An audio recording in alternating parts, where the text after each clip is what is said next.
Hello everybody, I am Vidya from Government First Aid College Kapu, Udupi district.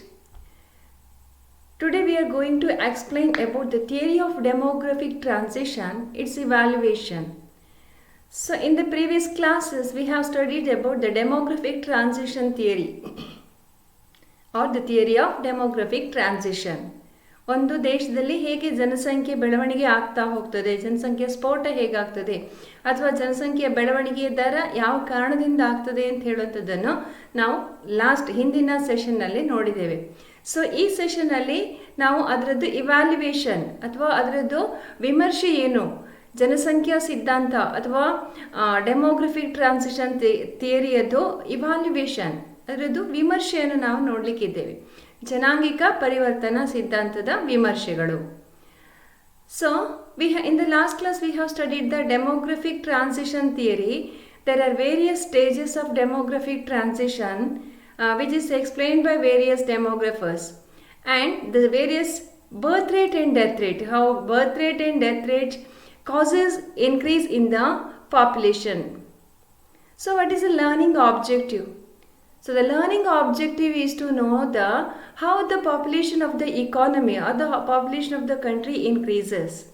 ಇದು ಯಾಕೆ ನಾವು ಈ ಸೆಷನನ್ನು ಅಧ್ಯಯನ ಮಾಡ್ತಾ ಇದ್ದೇವೆ ಅಂತ ಹೇಳಿದರೆ, ಒಂದು ದೇಶದ ಜನಸಂಖ್ಯೆ ಯಾವ ಕಾರಣದಿಂದಾಗಿ ಹೆಚ್ಚಾಗ್ತದೆ ಅಥವಾ ಯಾವ ಕಾರಣದಿಂದಾಗಿ ಅದು ಕಡಿಮೆ ಆಗ್ತದೆ ಅಂತ ಹೇಳುವಂಥದ್ದನ್ನು ನಾವು ಈ ಸಿದ್ಧಾಂತದಲ್ಲಿ ನಾವು ನೋಡ್ತೇವೆ. So now we have studied that there are various stages, that is high birth rate, high death rate, then low death rate, low birth rate, then high death rate, low birth rate. So there are various stages of population growth. And now we will see the evaluation of the theory of demographic transition. The theory of demographic transition is based on historical evidence and trends of the advanced countries of the world. So ಈ ಸಿದ್ಧಾಂತವನ್ನು ಹೇಗೆ ಮಂಡಿಸಿದ್ದಾರೆ ಅಥವಾ ಹೇಗೆ explain ಮಾಡಿದ್ದಾರೆ ಅಂತ ಹೇಳಿದರೆ, ವಿವಿಧ ರಾಷ್ಟ್ರಗಳ ಮುಂದುವರೆದಂತಹ ರಾಷ್ಟ್ರಗಳ ಚಾರಿತ್ರಿಕ ಆಗಿರುವಂತಹ ಸಾಕ್ಷಿಗಳನ್ನು ನೋಡಿಕೊಂಡು ಅಥವಾ ಅಧ್ಯಯನವನ್ನು ಮಾಡಿಕೊಂಡು ಈ ಸಿದ್ಧಾಂತವನ್ನು ಡೆವಲಪ್ ಮಾಡಿದ್ದಾರೆ. ಬೇರೆ ಬೇರೆ ರಾಷ್ಟ್ರಗಳು ಯಾವ ರೀತಿಯಾಗಿ ಜನಸಂಖ್ಯೆಯಲ್ಲಿ ಹೆಚ್ಚಳವನ್ನು ಕಂಡಿದ್ದಾವೆ, ಯಾವ ಕಾರಣದಿಂದಾಗಿ ಹೆಚ್ಚಳ ಕಂಡಿದ್ದಾವೆ, ಅಥವಾ ಜನನ ದರ ಮತ್ತು ಮರಣ ದರಗಳ ನಡುವಿನ ರಿಲೇಷನ್ಸ್, ಅವುಗಳ ಗ್ರೋತ್ ರೇಟ್, ಯಾವ ರೀತಿ ಜನಸಂಖ್ಯೆಯನ್ನು ಹೆಚ್ಚಳವನ್ನು ಪರಿಣಾಮ ಬೀರುತ್ತೆ ಅಂತ ಹೇಳುವಂಥದ್ದನ್ನು ನಾವು ಹಿಂದಿನ ಸೆಷನ್ನಲ್ಲಿ ನಾವು ನೋಡಿದ್ವಿ. ಸೊ ಈಗ W.S. Thomson and F.W. Knutson divided the process of transition period into 3 stages. ಬೇರೆ ಬೇರೆ ಇಕಾನಮಿಸ್ಟ್ಗಳು ಬೇರೆ ಬೇರೆ ಸ್ಟೇಜಸ್ಗಳನ್ನು ಹೇಳ್ತಾರೆ. ಕೆಲವರು 3 ಹಂತಗಳದ್ದು, ಇನ್ನು ಕೆಲವು ಇಕಾನಮಿಸ್ಟ್ಗಳು 4 ಹಂತಗಳದ್ದಾದರೆ ಮತ್ತೆ ಕೆಲವು ಇಕಾನಮಿಸ್ಟ್ಗಳು 5 ಹಂತಗಳ ಜನಾಂಗಿಕ ಪರಿವರ್ತನಾ ಸಿದ್ಧಾಂತವನ್ನು ವಿವರಣೆ ಮಾಡಿದ್ದಾರೆ. C.P. Black has divided the process into 5 stages, and the theory has been criticized on the following grounds. So critical evaluation ಇದರ ವಿರುದ್ಧ ಇರುವಂತಹ ಟೀಕೆಗಳೇನು, ಅಂದರೆ ಇದರ ಲಿಮಿಟೇಷನ್ಸ್ ಏನು, ಇದರ ಡ್ರಾಬ್ಯಾಕ್ಸ್ ಏನು ಅಂತ ಹೇಳುವಂಥದ್ದನ್ನು ಇಕಾನಮಿಸ್ಟ್ಗಳು ನಮಗೆ ತಿಳಿಸ್ತಾರೆ. Sequence of stage not uniform in all nations. So there are various stages. High birth rate ಮತ್ತು ಹೈ ಡೆತ್ ರೇಟ್ ಇರುವಂತಹ ಸ್ಟೇಜಸ್, ಅಥವಾ low death rate, low birth rate ಇರುವಂತಹ ಸ್ಟೇಜಸ್ಸು, ಬೇರೆ ಬೇರೆ ರೀತಿಗಳಲ್ಲಿ ಈ ಸ್ಟೇಜಸ್ ಹಂತಗಳ ಮೂಲಕ ಜನಸಂಖ್ಯಾ ಪರಿವರ್ತನೆಗೆ ಅಥವಾ ಜನಸಂಖ್ಯಾ ಬೆಳವಣಿಗೆಗೆ ಕಾರಣ ಆಗ್ತದೆ. ಆದರೆ ಈ ಸಾಮಾನ್ಯವಾಗಿ ಎಲ್ಲ ರಾಷ್ಟ್ರಗಳು ಇದೇ ರೀತಿಯಾಗಿ ಸಂಭವಿಸುತ್ತೆ ಅಂತ ಹೇಳಿ ಇಕಾನಮಿಸ್ಟ್ಗಳು ಹೇಳ್ತಾರೆ. But it is criticise that the sequence of stages not uniform in all Nations. ಎಲ್ಲ ರಾಷ್ಟ್ರಗಳಲ್ಲೂ ಕೂಡ ಇದೇ ರೀತಿಯಾಗಿ ಏಕರೂಪದಲ್ಲಿ ಇದೇ ರೀತಿಯಾಗಿ ಇರಬೇಕಂತ ಇಲ್ಲ. That is high stationary stage, low stationary stage, ಹೀಗೆ ವೇರಿಯಸ್ ಸ್ಟೇಜಸನ್ನು ಎಕ್ಸ್ಪ್ಲೇನ್ ಮಾಡ್ತಾರೆ. But need not be sequence in uniform. ಒಂದೇ ರೀತಿಯಲ್ಲಿ ಎಲ್ಲ ರಾಷ್ಟ್ರಗಳಲ್ಲಿ ಅಪ್ಲೈ ಆಗಬೇಕಂತಿಲ್ಲ. ಕೆಲವು ರಾಷ್ಟ್ರಗಳು ಕೆಲವು ಹಂತಗಳನ್ನು ಸ್ಕಿಪ್ ಮಾಡ್ಬೋದು ಅಂತ ಹೇಳುವಂಥದ್ದು ಒಂದು ಮುಖ್ಯ ಆಗಿರುವಂತಹ ಟೀಕೆ. And just a generalisation, it's no universal applicability.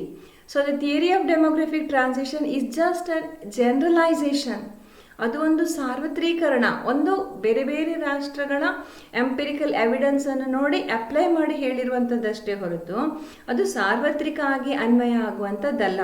ಎಲ್ಲ ರಾಷ್ಟ್ರಗಳಲ್ಲೂ ಕೂಡ ಒಂದೇ ರೀತಿಯಾಗಿ ಇದನ್ನು ಅನ್ವಯ ಮಾಡ್ತೇವೆ ಅಂತ ಹೇಳಲಿಕ್ಕಾಗೋದಿಲ್ಲ. And there is no empirical evidence for the decline of birth rate initially in urban areas. So ಇವರ ಪ್ರಕಾರ ನಗರ ಪ್ರದೇಶಗಳಲ್ಲಿ ಬರ್ತ್ ರೇಟ್ ಆರಂಭದಲ್ಲಿ ಕಡಿಮೆ ಆಗುತ್ತೆ ಅಂತೇಳಿ ಹೇಳ್ತಾರೆ, because of the various changes, modernisation. ಆದರೆ ಅದು ಆಗಲೇಬೇಕಂತಿಲ್ಲ, ಅದಕ್ಕೆ ಯಾವುದೇ ಪುರಾವೆಗಳಿಲ್ಲ. ಅದು ಬೇರೆ ರೀತಿಯಲ್ಲಿ ಕೂಡ ಸಂಭವಿಸ್ಬೋದು. ಡೆತ್ ರೇಟ್ ಮೊದಲು ಕಡಿಮೆ ಆಗ್ಬೋದು. So because of the medicine, technology, ಇದರಿಂದಾಗಿ ಜನರು ಬೇರೆ ಬೇರೆ ಹೆಲ್ತ್ ಫೆಸಿಲಿಟೀಸ್ಗಳನ್ನು ಅಡಾಪ್ಟ್ ಮಾಡ್ಕೊಳ್ಳೋದ್ರಿಂದಾಗಿ ಬರ್ತ್ ರೇಟ್ ಮತ್ತು ಡೆತ್ ರೇಟಲ್ಲಿ ಬದಲಾವಣೆಗಳು ಕಂಡು ಬರಲಿಕ್ಕೆ ಸಾಧ್ಯ ಆಗುತ್ತೆ. And the causes of decline in birth rate differ from country to country. Again, ದೇಶದಿಂದ ದೇಶಕ್ಕೆ ಬರ್ತ್ ರೇಟ್ಗೆ ಕಡಿಮೆ ಆಗುವಂತಹ ಕಾರಣಗಳೇನಿವೆ ಅದು ಭಿನ್ನ ಆಗಿರ್ಬೋದು. It need not be uniform in every country. ಕೆಲವು ರಾಷ್ಟ್ರಗಳಲ್ಲಿ ಹೆಚ್ಚು ಟೆಕ್ನಾಲಜಿಯಿಂದಾಗಿ ಆಗಿರ್ಬೋದು, ಅಥವಾ ಕೆಲವು ರಾಷ್ಟ್ರಗಳಲ್ಲಿ ಜನರದ್ದು ಅವೇರ್ನೆಸ್ಸಿಂದ ಆಗಿರ್ಬೋದು, ಅಥವಾ ಕೆಲವು ರಾಷ್ಟ್ರಗಳಲ್ಲಿ by force of the government ಇರ್ಬೋದು. So need not be uniform in all country. And in spite of these drawbacks, the theory is acceptable to the developing countries of the world. ಏನೇ ಟೀಕೆಗಳಿದ್ರೂ ಕೂಡ ಅದು ದೇಶದ ಮುಂದುವರೆದಂತಹ ರಾಷ್ಟ್ರಗಳನ್ನು ಅದನ್ನು ಸ್ವೀಕರಿಸಿದ್ದಾವೆ, ಅಂದರೆ ಅದನ್ನು ಸರಿಯಾದಂತಹ ಸಿದ್ಧಾಂತ ಅಂತ ಹೇಳಿ they have accepted. It is the basis for the development of the economic demographic models to all the nations. So how to control the population? ಜನಸಂಖ್ಯೆ ಒಂದು ದೇಶಕ್ಕೆ ಮಾರಕ ಆದಾಗ ಅದನ್ನು ಹೇಗೆ ಕಂಟ್ರೋಲ್ ಮಾಡ್ಬೋದು ಅಂತ ಹೇಳುವಂತಹ ವಿವಿಧ ಸಿದ್ಧಾಂತಗಳಿಗೆ ಇದು ಒಂದು ಮಾದರಿಯಾಗಿರುವಂತಹ ಒಂದು ಸಿದ್ಧಾಂತ. And it is also said that it has universal applicability. ಎಲ್ಲ ರಾಷ್ಟ್ರಗಳಲ್ಲೂ ಕೂಡ ಈ ರೀತಿಯಾಗಿ ಸಂಭವಿಸುತ್ತೆ. In the beginning there will be high birth rate and high death rate. ಆರಂಭದಲ್ಲಿ ಜನನ ದರವೂ ಹೆಚ್ಚಾಗಿರುತ್ತೆ ಮತ್ತು ಮರಣ ದರವೂ ಕೂಡ ಹೆಚ್ಚಾಗ್ತಾ ಹೋಗ್ತದೆ. ಸೆಕೆಂಡ್ ಸ್ಟೇಜ್ಗೆ ಬಂದರೆ ಮರಣ ದರ ಕಡಿಮೆ ಆಗ್ತದೆ, birth rate remains the same. Third ಸ್ಟೇಜಿಗೆ ಹೋದರೆ ಬರ್ತ್ ರೇಟ್ ಮತ್ತು ಡೆತ್ ರೇಟಲ್ಲೂ ಡಿಕ್ಲೈನ್ ಆಗುತ್ತೆ, ಬರ್ತ್ ರೇಟಲ್ಲೂ ಸ್ಲೋ ಆಗಿ ಡಿಕ್ಲೈನ್ ಆಗುತ್ತೆ. ಆ್ಯಂಡ್ ಇನ್ನೂ ಕೂಡ ಬೇರೆ ಬೇರೆ ಇಕಾನಿಸ್ಟ್ಗಳ ಪ್ರಕಾರ ಬೇರೆ ಬೇರೆ ಸ್ಟೇಜಸ್ ಎಲ್ಲವೂ ಕೂಡ ಬರ್ತ್ ರೇಟ್ ಮತ್ತು death rate comes to the minimum. So ಇಂತಹ ಬೇರೆ ಬೇರೆ ಕಾನ್ಸೆಪ್ಟ್ಗಳು, ಬೇರೆ ಬೇರೆ ಸ್ಟೇಜಸ್ಗಳನ್ನು ಇಕಾನಮಿಸ್ಟ್ಗಳು ಎಕ್ಸ್ಪ್ಲೇನ್ ಮಾಡ್ತಾರೆ. ಹಾಗಾಗಿ ಎಲ್ಲ ರಾಷ್ಟ್ರಗಳಲ್ಲೂ ಕೂಡ ಈ ರೀತಿಯ ಒಂದು ಬೇರೆ ಬೇರೆ ಸ್ಟೇಜಸ್, ಬೆಳವಣಿಗೆಯ ಹಂತಗಳು ಅಥವಾ ಜನನ ಮತ್ತು ಮರಣ ದರದಲ್ಲಿನ ಹಂತಗಳು ಉಂಟಾಗುತ್ತೆ ಅಂತ ಹೇಳುವಂಥದ್ದನ್ನು ಈ ಸಿದ್ಧಾಂತ ಎಕ್ಸ್ಪ್ಲೇನ್ ಮಾಡ್ತದೆ.